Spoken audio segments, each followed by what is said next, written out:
उन्होंने अपना बायो में लिखा, राम सेवक, कार सेवक, फिर महाराष्ट्र सेवक।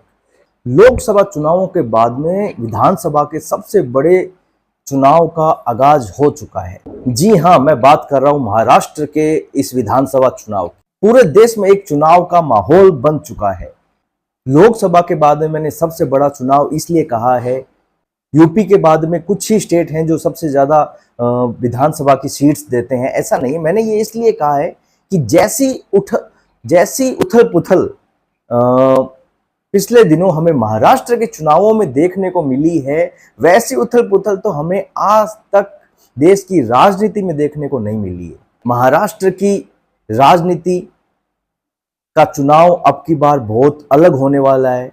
आने वाले समय में काफी समय तक ये याद रखा जाएगा। जय श्री राम, मैं रवि सांखी। आज हम बात करेंगे महाराष्ट्र के विधानसभा चुनाव की। आखिर महाराष्ट्र का विधानसभा चुनाव इतना इंपॉर्टेंट क्यों है? कैसे देवेंद्र फडणवीस पर सबकी नजरें लगी हुई है? देवेंद्र फडणवीस इस चुनाव के लिए इसलिए इंपॉर्टेंट है और ये चुनाव इस देश के लिए इसलिए इंपॉर्टेंट है कि यहां दो बातें एक अहम भूमिका निभाते हैं। देवेंद्र फडणवीस इस चुनाव के लिए इसलिए इंपॉर्टेंट है क्योंकि उन्होंने, जैसा अभी पिछले दिनों तक हमें देखा कि उठक पटक हुई, क्या महाराष्ट्र की राजनीति में क्या क्या हुआ, उसके बाद में देवेंद्र फडणवीस ने जो रोल निभाया है वो एक बहुत ही एक सजग और संजीदगी से जो अपने आप को देवेंद्र फडणवीस ने महाराष्ट्र की राजनीति में अपने आप को साबित किया है। कैसे? महाराष्ट्र में शिवसेना और बीजेपी अलग अलग हुई थी। उस समय यह कहा जा रहा था कि शिवसेना, उद्धव ठाकरे की जो शिवसेना है वो इसलिए अलग हुई है कि शिवसेना को जो बहुमत मिला है। आपको पता होगा कि बीजेपी और शिवसेना पिछले 5 साल पहले जो चुनाव लड़ी थी उसमें शिवसेना और बीजेपी गठबंधन में थे, दोनों ने एक साथ मिलकर चुनाव लड़ा। बीजेपी के पास सीटें आई, शिवसेना के पास सीटें आई और मुख्यमंत्री अब शिवसेना में उद्धव ठाकरे ने कहा कि मैं बनूंगा। इस जिद के कारण उन्होंने बीजेपी के पिछले इतने सालों के साथ जो गठबंधन था वो तोड़ दिया। पीठ पे छुरा घोंपना गलत नहीं कहूंगा, पीठ पे छुरा घोंप दिया और कांग्रेस और शरद पवार की एनसीपी के साथ में मिलके अपनी सरकार बनाई और मुख्यमंत्री बन गए। फिर अचानक 2.5 साल बाद एक ऐसा मोड़ आता है महाराष्ट्र की राजनीति में जो ना सिर्फ एक सरकार ही गिराता है, एक सरकार ही तोड़ता है, बल्कि वहां के जो 2 बड़े भाग हैं, मतलब जो 2 बड़े मुखिया हैं, मतलब जो 2 बड़े दल हैं, उनका भी चीर फाड़ करके 2 भाग कर देते हैं उनका। ये बात हम कर रहे हैं उद्धव ठाकरे की शिवसेना की। उद्धव ठाकरे की शिवसेना टूटकर बीजेपी में शामिल हो जाती है, जो एकनाथ शिंदे के पक्ष में अधिकांश जो सदस्य हैं वो एकनाथ शिंदे जी के साथ में आ जाते हैं और भावी अभी मुख्यमंत्री है एकनाथ शिंदे जी। और वहीं शरद पवार की एनसीपी अजीत पवार के साथ में अध्यक्ष, ज्यादा से ज्यादा सदस्य उनके साथ आ जाते हैं और वो अजीत पवार बीजेपी में शामिल हो जाते हैं। यहाँ शरद पवार की पार्टी भी टूट जाती है और यहाँ उद्धव ठाकरे की शिवसेना भी टूट जाती है। उसी के साथ साथ शिवसेना का सिंबल भी शिंदे की पार्टी को, मतलब शिवसेना को अब मिल जाता है। अब यहाँ पे यदि चुनाव होते हैं 5 साल बाद तो ये देखना एक बहुत दिलचस्प होगा कि भारत की महाराष्ट्र की राजनीति क्या मोड़ लेती है। क्या वो बीजेपी, शिवसेना, कौन सी उद्धव ठाकरे जो 5 साल पहले चुनाव लड़े थे, अब वो किस पर विश्वास करेगी जनता? उद्धव ठाकरे पर, जिन्होंने बीजेपी पर पीठ में छुरा घोंप के अपनी सरकार बना ली और मुख्यमंत्री बन गए, वहीं देवेंद्र फडणवीस पर, मतलब बीजेपी पर, जिसमें देवेंद्र फडणवीस एक कारगर नेता के साथ साथ एक सक्षम व्यक्ति भी साबित हुए। कैसे?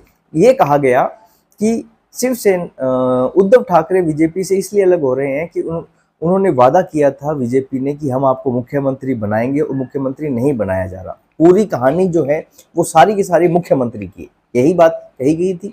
पर जैसे ही ये गठबंधन बना एकनाथ शिंदे और बीजेपी के बीच में, बीजेपी ने देवेंद्र फडणवीस ने बड़ा दिल दिखाते हुए एकनाथ शिंदे जी को मुख्यमंत्री बनाया। उसके बाद में जो चर्चाएं गर्म थी कि देवेंद्र फडणवीस कैसे एकनाथ शिंदे के अंडर में रह के काम करेंगे, उन्होंने अपना बड़ा दिल दिखाते हुए इन सभी जितनी भी बातें फैल रही थी उन सब में विराम लगा दिया, और देवेंद्र फडणवीस जी ने एकनाथ शिंदे जी के नीचे के रह के, क्योंकि उप मुख्यमंत्री देवेंद्र फडणवीस है, उनके साथ में रह के मिलजुल के काम किया है। देवेंद्र फडणवीस यहाँ इसलिए अहम रोल निभाते हैं कि उन्होंने चाहे सरकार चलाना हो, चाहे सरकार वापस लाना हो, चाहे सरकार गिराना हो, चाहे एनसीपी को बीजेपी में लाना हो, अजित पवार को, कुछ भी, या मिलजुल के चलना हो, इन सब में देवेंद्र फडणवीस का बहुत बड़ा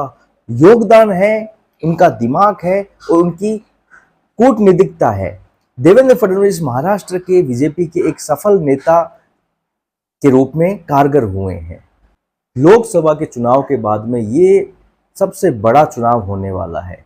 इससे पहले हरियाणा के विधानसभा चुनाव हमने देखा, जिसमें हरियाणा वालों ने क्या कमाल किया है, बीजेपी को तीसरी बार जिता दिया, और उसका असर महाराष्ट्र के चुनावों में 100%, 100% दिखेगा, क्योंकि बीजेपी ने अपना मूल मंत्र ढूंढ लिया है। बीजेपी को अब पता चला है कि उसका मूल मंत्र क्या है। योगी जी ने जो हिंदुओं के लिए कहा था, हिंदुओं को जो मूल मंत्र दिया था, बंटोगे तो कटोगे, वहीं कि उसी की रणनीति पे, उसी के आसरे, उसी के आसपास, उसी की आधारशिला पे रहते हुए बीजेपी अब हिंदुत्व का साथ रख रही है। हिंदुत्व का साथ तो रखना पड़ेगा बीजेपी को, पर अब वो खुले तौर पर ये चीज कह रही है कि बंटोगे तो कटोगे, एकजुट रहेंगे तभी हम मिलकर काम कर पाएंगे, तभी हम सब कुछ कर पाएंगे। बीजेपी अब ये समझाने में सफल हो रही है, क्योंकि हरियाणा का विधानसभा चुनाव बहुत कुछ कहता है, और उसी की तर्ज पर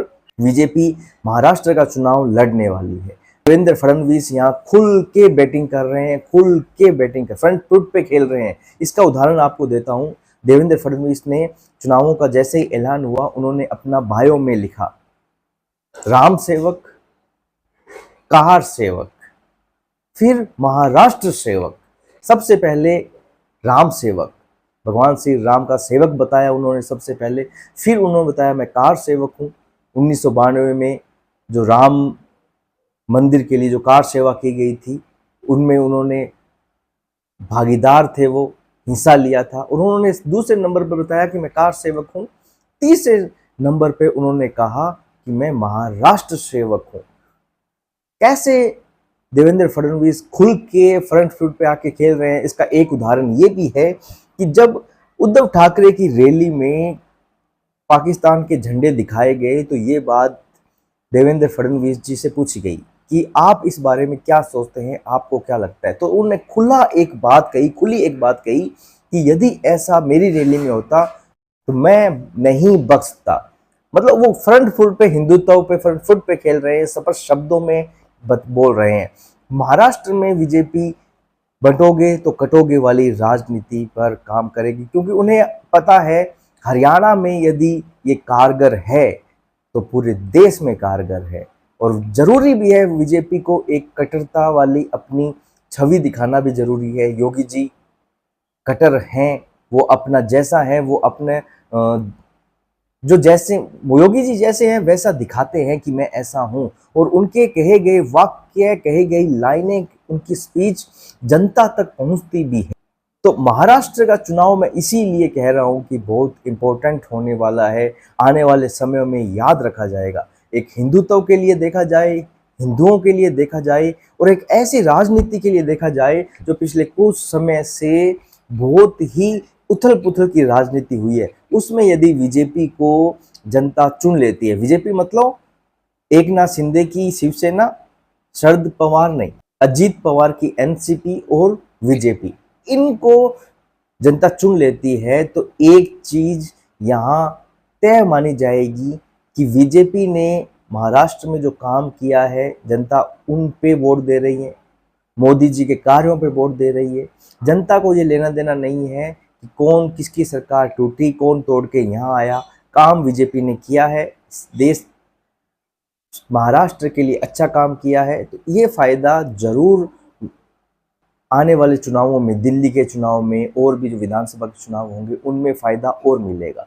अब बात आती है कि महाराष्ट्र के चुनावों के बाद में मुख्यमंत्री कौन। यदि बीजेपी जीतती है, हालांकि ये चुनाव आसान नहीं है, ये चुनाव डिफिकल्ट है, मुश्किल है, क्योंकि जैसे पिछले दिनों जो उथल पुथल हुई, भागम भाग हुई, उस चीज को देखते हुए तो ये स्पष्ट लग रहा है कि ये चुनाव आसान नहीं है।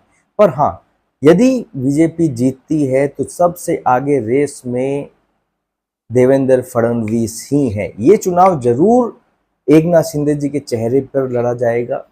मोदी जी फ्रंट फुट पे आके चुनाव लीड करेंगे, देवेंद्र फडणवीस भी रहेंगे, पर चेहरा अभी बीजेपी घोषित नहीं करेगी। और जहां तक है, सबसे आगे देवेंद्र फडणवीस मुख्यमंत्री की रेस में रहेंगे। जब मुख्यमंत्री की रेस के लिए पूछा गया देवेंद्र फडणवीस जी से, तो उनका कहना यह था कि संगठन मुझे जो भी कार्य देगा मैं उससे पूरी निष्ठा के साथ निभाऊंगा। मतलब अभी वो सेवक के रूप में बीजेपी के लिए कार्य कर रहे हैं।